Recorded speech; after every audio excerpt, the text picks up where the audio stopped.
Mesdames et messieurs, bonjour. Bienvenue dans notre émission Les légendes biologiques. Aujourd'hui, c'est sur le chemin de l'évolution que nous nous rendons.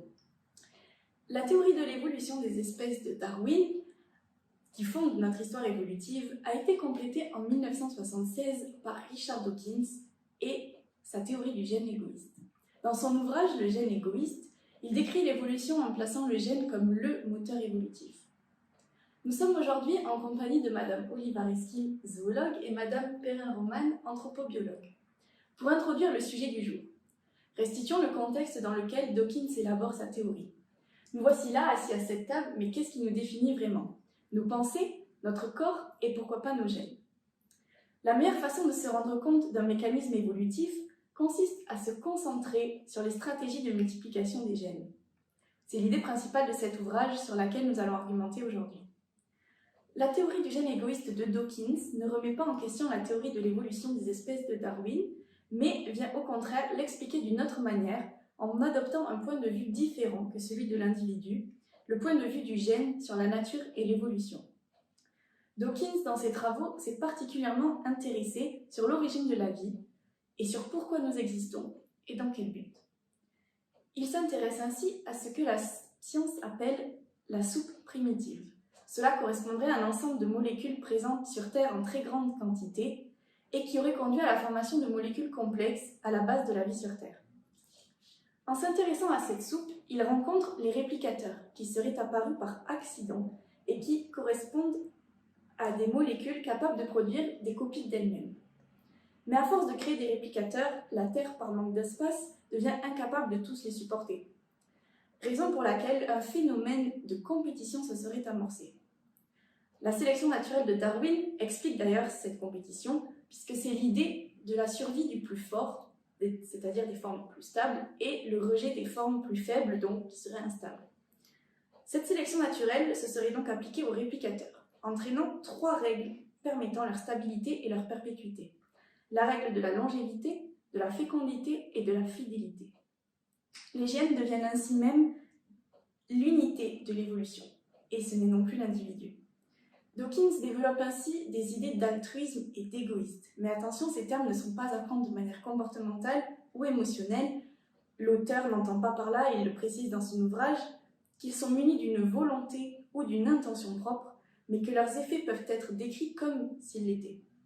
Il qualifie ainsi les gènes comme égoïstes. Les gènes qui se sont imposés dans les populations sont ceux qui provoquent des effets qui servent leurs intérêts propres. L'intérêt des individus passe après l'intérêt reproductif, c'est-à-dire la transmission de ces gènes égoïstes.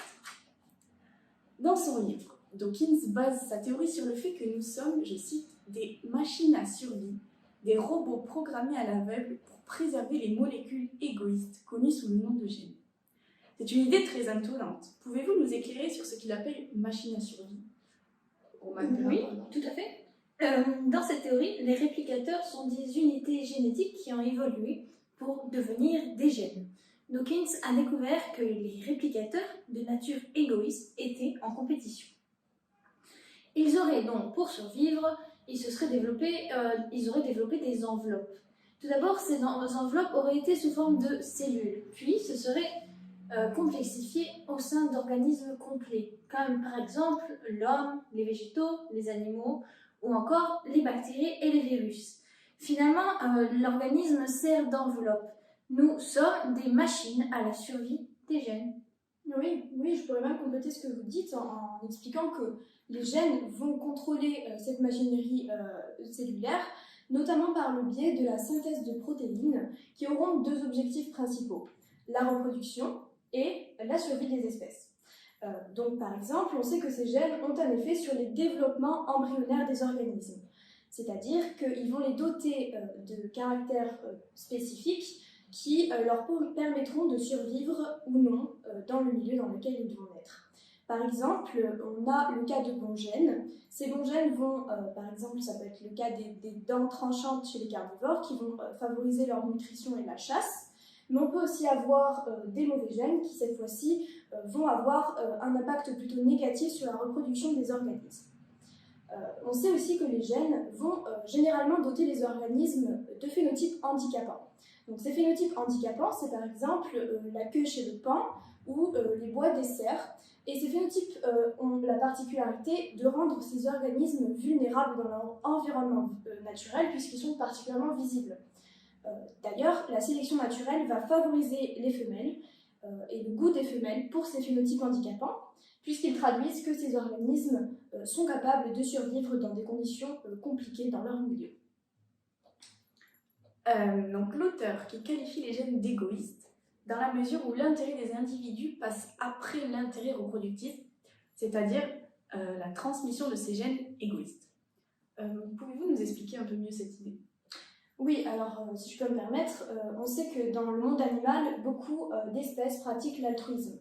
L'altruisme, en réalité, c'est une stratégie de ces gènes égoïstes afin de permettre une transmission plus complète des gènes au cours des générations. Je pense que je vais prendre l'exemple des fourmis eusociales. Donc, eusociales, ça veut dire qu'elles pratiquent une véritable socialité. On va donc avoir division des castes, soins des jeunes et puis aussi division du travail. Et chez les fourmis eusociales, on a la particularité d'avoir de l'aplodiploïdie. Cette aplodiploïdie, ça va consister en le mâle porte un N chromosome et la femelle, donc là la reine dans ce cas ici présent, va porter cette fois-ci 2 N chromosomes. Ça va conditionner la fertilité des ouvrières puisque lorsqu'une ouvrière se reproduit, elle n'aura que la moitié de ses gènes en commun avec ses enfants, alors qu'elle a 3/4 de ses gènes en commun avec ses sœurs. Et donc sacrifier sa fertilité au profit d'une reproduction par la reine, et donc la production de sœurs, semble beaucoup plus compréhensible dans ces conditions-là. Et donc on a toujours un bénéfice, quel qu'il soit, pour qu'un individu sacrifie sa reproduction. Ici c'est génétique, mais il y a d'autres cas, et voilà. Eh bien, si maintenant on va se focaliser sur l'homme, eh bien on peut voir cet altruisme également au sein de notre espèce. Que ce soit dans le choix des ressources, le partage des ressources par exemple, ou bien encore dans les choix altruistes que l'on peut faire. Par exemple, si on prend un exemple au sein d'une famille, si on prend le partage des ressources, par exemple, dans une famille, les ressources partagées vont être des valeurs nutritives qui vont servir à toute la famille. Les gènes vont donc, ici, aider d'autres copies d'eux-mêmes dans d'autres corps à survivre. On parle dans ce cas de sélection par la parenté, d'altruisme intrafamilial. Cependant, ce sacrifice a des coûts, mais aussi des bénéfices. Eh bien, maintenant, si je prends un exemple, prenons l'exemple si je sauve mon frère, mais que je sacrifie ma vie, eh bien, je vais perdre des copies de mes gènes qui me sont bien plus proches que ceux de mon frère. Donc ici, il y aura un coût important. Par contre, si je sauve 5 individus, de ma famille par exemple, ou des individus qui me sont très proches, eh bien, j'aurai sauvé 5 copies de gènes et je n'en aurai sacrifié qu'une seule. Donc, il y aura forcément un bénéfice très important. Maintenant, si on prend d'autres dilemmes anthropologiques qui sont assez connus, comme par exemple le dilemme du tramway ou encore le dilemme du naufragé, eh bien, on peut voir cette notion de coût et de bénéfice. Par exemple, donc, si je vous explique un petit peu en quoi ça consiste, eh bien, le dilemme du naufragé, c'est par exemple, vous imaginez, vous êtes dans un navire. Dans ce navire, il y a un naufrage. Mais il n'y a pas assez de canaux de sauvetage pour tout le monde. Alors là, il va falloir décider qui est-ce qu'on sauve. Est-ce qu'on va sauver les membres de notre famille? Est-ce que l'on va sauver des individus qui sont utiles pour notre société? Est-ce qu'on va sauver des individus lambda pris au hasard? Voilà, telle sera la question. On ne peut pas, c'est un choix très difficile. Ensuite, concernant le dilemme du tramway, ce sera, il faut imaginer un tramway qui avance à pleine allure sur une voie et ce tramway ne peut plus s'arrêter. Il doit bifurquer entre 2 voies. Une voie, et il va forcément tuer des individus. Sur une voie, il y a 3 membres de votre famille. Sur l'autre voie, vous avez 10 membres, 10 personnes inconnues. Eh bien, dans quelle direction allez-vous orienter le tramway? Voilà, ça donne une question à méditer. C'est sûr. Alors, depuis dans son ouvrage, Dawkins évoque l'idée que les comportements sont eux aussi contrôlés par les gènes. Qu'en pensez-vous? Oui, alors on sait qu'effectivement les gènes ont un impact sur nos comportements, mais également quand l'environnement change. Donc je vais prendre un exemple assez concret avec un ours polaire. Cet ours polaire est voué à naître dans un milieu arctique qui sera donc froid, avec des conditions climatiques très particulières, des conditions de prédation également très particulières. Et les gènes sont capables, dès le développement embryonnaire, de prédire l'environnement dans lequel l'ours va naître. Ils vont donc le doter d'un pelage chaud, mais également d'un pelage clair pour passer inaperçu auprès des autres prédateurs. Et donc, cette capacité prédictive des gènes est très importante et va conditionner du coup notre survie dans le milieu. Mais par exemple, on sait également que nos environnements changent. On en entend beaucoup parler. Et cette caractéristique très variable de notre environnement a été traduite par les gènes par une capacité d'apprentissage par les individus, mais également de prédiction. C'est-à-dire que l'ours, avant de faire des actions, il va réfléchir à toutes les possibilités qu'il pourrait avoir dans la condition, dans la situation pour laquelle il se pose des questionnements, et il va donc du coup avoir une prédiction avant de réaliser son action. Effectivement, chez l'homme, on retrouve cette capacité de prédiction. Par exemple, quand on doit prendre des décisions très importantes ou contraignantes, on va s'imaginer tous les scénarios possibles et inimaginables dans notre tête. Les gènes vont donc contrôler indirectement nos comportements en passant par un intermédiaire, le cerveau. Mais l'homme est un cas particulier. En effet, celui-ci a développé une conscience. Il est donc capable de refuser de suivre l'ordre de ses gènes, de refuser les décisions prises par ses gènes. Et donc, par exemple, il peut décider l'homme de ne pas enfanter ou même de ne pas survivre dans les cas extrêmes. Mais concernant ce choix de ne pas enfanter, c'est pas une idée un peu contradictoire puisque les gènes sont censés être égoïstes, c'est un peu contradictoire avec leur nature. Oui, parce que alors il est important de comprendre que les populations et la taille de la population est régie par le taux de natalité, le taux de mortalité, les phénomènes de migration et d'émigration. Mais ce taux de natalité, il va être aussi conditionné par l'accès aux ressources dans le milieu et la disponibilité de ces ressources. Par exemple, si un oiseau fait trop d'œufs et n'a plus la capacité de nourrir les petits qui vont naître, parce qu'il n'y aura pas assez de ressources dans le milieu, il va être du coup dans une stratégie qui n'est pas très bénéfique pour la survie de son espèce. Donc certains individus vont adopter des stratégies diverses qui peuvent passer par le choix de cesser d'enfanter ou de réduire le taux de reproduction. Donc ça, c'est des cas qui sont assez courants. Et en général, les individus qui cessent de se reproduire vont investir leur énergie dans l'élevage des jeunes des autres portées de la population. Mais on va aussi avoir par exemple la décision de tuer les plus faibles. Donc ça peut passer par une mortalité, le parent tue directement l'enfant, ou alors les petits oisillons qui vont naître les premiers, qui seront donc les plus forts, vont éjecter du nid les frères et sœurs les plus faibles, qui naîtront donc par la suite.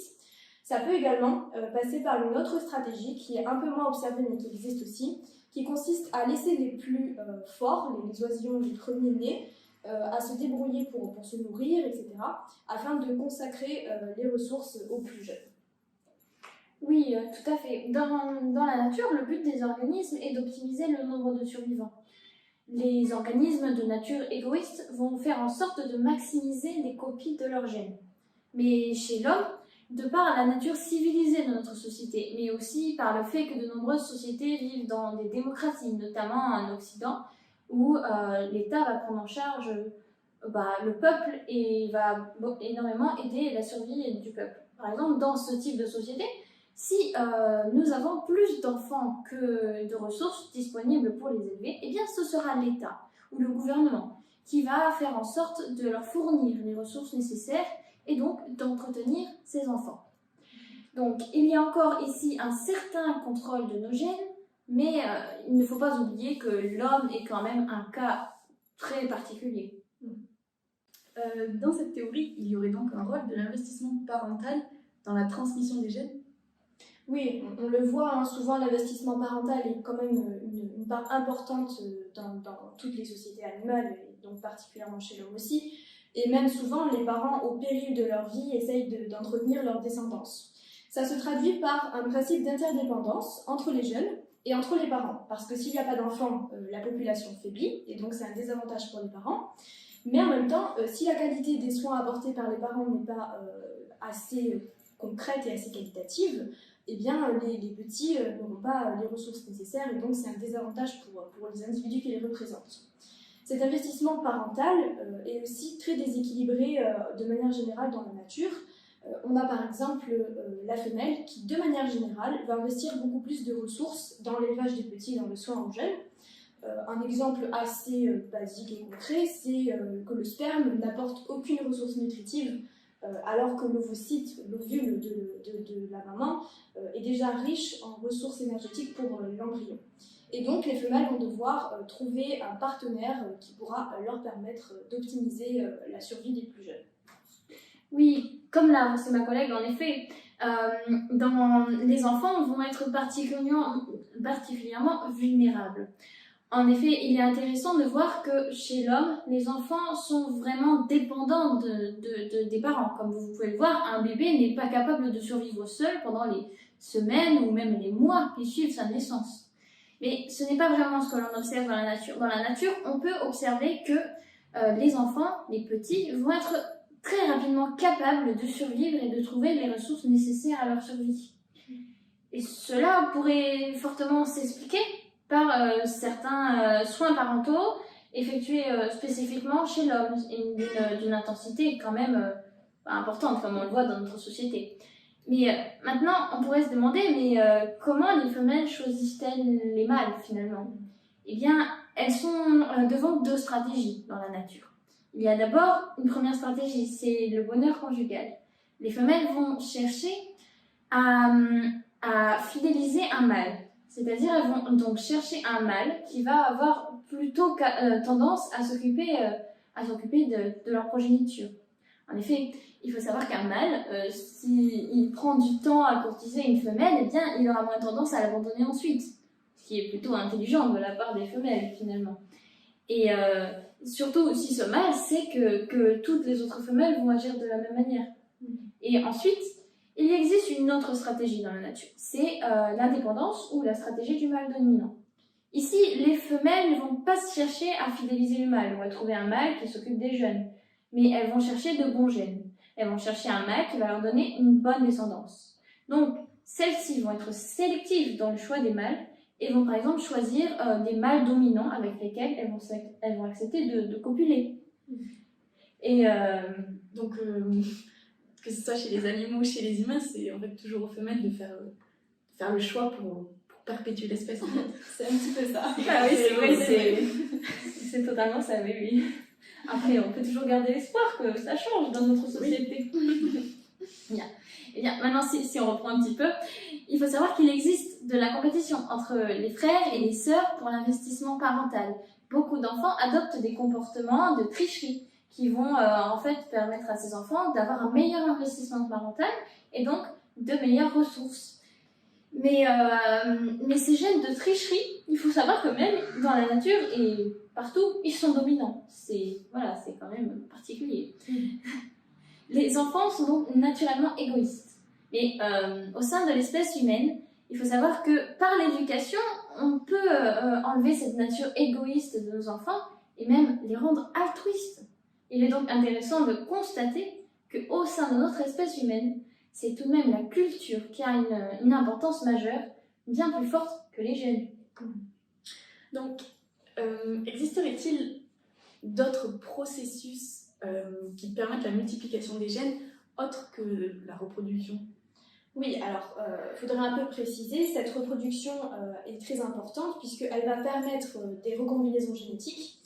Ça peut être par le biais de crossing over, mais de manière générale par un brassage génétique qui va permettre de transmettre un patrimoine qui ne sera pas identique, un patrimoine génétique qui ne sera pas identique. Donc ça, c'est une notion qui est assez importante parce que ça va permettre aux espèces de continuer d'évoluer. Cependant, je pense qu'il est important de préciser que la reproduction, c'est juste une méthode de transmission des gènes. Ça ne va pas être une méthode de réplication de ces gènes, puisque ces gènes se répliquent à l'intérieur de l'organisme qui les porte. Voilà. Oui, et d'ailleurs, Dawkins a également trouvé une autre stratégie de réplication qui est très particulière vu qu'elle ne se déroule que chez l'homme. On va parler de la culture. Les gènes qui étaient présents auparavant maintenant deviennent des mèmes. Ce sont des unités évolutrices évolutives qui se transmettent par la culture. Tout comme les gènes. En fait, les gènes qui se transmettent de corps en corps, eh bien, les mêmes, eux, ils vont se transmettre de cerveau en cerveau, afin de faire perpétuer une idée ou même un pattern culturel. Nous savons que les gènes évoluent rapidement, mais on peut observer un processus similaire chez les mêmes. Ou, par exemple, dans le mécanisme du langage, eh bien, le mécanisme du langage évolue tout de même assez vite. Et il va se transmettre entre les personnes relativement rapidement tout de même. Et donc certes, l'influence des gènes est majoritaire, mais la culture chez l'homme prend tout de même une part très importante dans notre société. L'homme est donc un organisme unique en son genre qui va être capable de lutter contre les déterminismes naturels, mais aussi de créer de nouvelles entités, ces nouveaux réplicateurs que sont les mêmes. À votre mort, vous laisserez derrière vous des gènes, mais aussi des mêmes. Et vous avez été construits comme des machines de survie pour les gènes et créés pour les transmettre. Mais si vos gènes sont immortels, la collection des gènes qui vous composent ne l'est pas pour autant. Alors, si vous souhaitez atteindre l'immortalité, il faut savoir que ce ne sera pas par vos gènes, mais peut-être que par la culture vous le pourrez. Bon, très bien, très intéressant. Et bien, notre émission touche malheureusement à sa fin. Merci à vous d'avoir expliqué et approfondi cette théorie très intéressante du gène égoïste de Dawkins. Nous pourrons donc retenir que les gènes sont plus que de simples petites entités génétiques, puisque ce sont elles qui régissent l'évolution sur Terre. Donc pour revenir, nous avons ici l'ouvrage de Dawkins, le gène égoïste, que je recommande particulièrement, qui est très intéressant. Et donc nous aurons peut-être l'occasion d'en reparler dans d'autres émissions. En tout cas, merci encore à vous, Madame Olivares et Madame Perrin. Merci à vous, chers auditeurs, et à bientôt.